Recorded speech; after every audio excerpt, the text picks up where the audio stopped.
face. Father bear, mother bear, baby bear. Father bear is very fat. Mother bear is very thin. Baby bear is very, very cute. My school is a special case for the Fulbright program.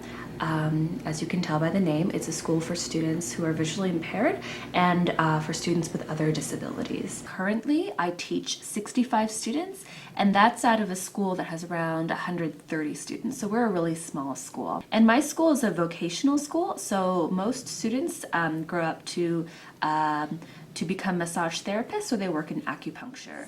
17, 18, 19, 20, 21. So what I really enjoy about Fulbright is the fact that we have a very long orientation program, almost 7 weeks. So we had about 5-6 weeks of Korean language classes, and that helped me so much in terms of being able to converse with my students. And we have cultural workshops and teaching workshops, and cultural workshops are important because they teach you all the nuances that you wouldn't have known coming in, to Korea for the first time. One other great part of orientation is that you get to meet all these wonderful people in your ETA class, and these same people are going to be there for you during your grant year. You can always call them up, you can always visit them, go to their schools. That's always really fun. See them during conferences, and I have a feeling that we're really going to be able to keep in touch after our grant year. We'll have a couple buses from the airport to the hotel, and then ideally we'd have everyone at the hotel before 2 o'clock when the conference starts, and then on Monday. So I love our program coordinator, or we call him our PC, Stephen Kim. You're the best.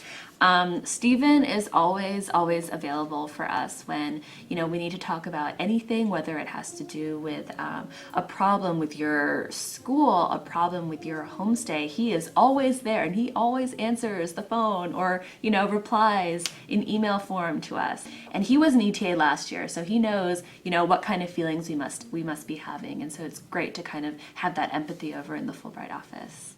We will establish an ETA Alumni Foundation that will work to strengthen the ties that bind former ETAs. So during the ETA grant year, we have 2 conferences, one in the fall and one in the spring.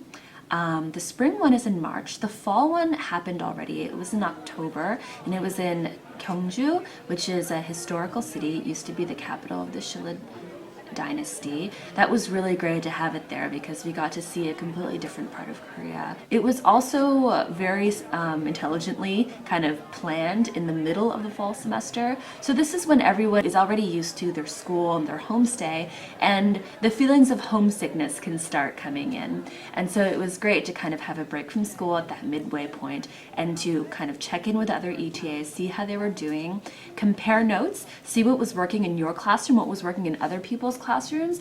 It was very educational, and it was also very relaxing to be with your ETA class once again. Favorite가 뭐야? My favorite food is 뭐뭐뭐뭐. Before I came to orientation in Korea, I was really worried about, how I would be prepared for kind of dealing, with Korean society. And during orientation, things really changed because you do realize that Fulbright prepares you not only to become a teacher, but to become a cultural ambassador. N. Oh, no. MAP. P, good. Haner is in 3rd year junior high, which means he's about 16 years old.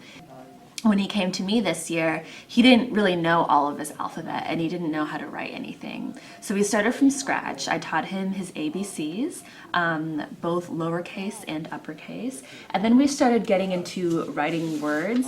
This was the first word that he wrote. He wrote mom, and I thought it was just so touching when he learned to recognize that M-O-M spells mom, and it means 엄마 in Korean, and that was a really great moment for me.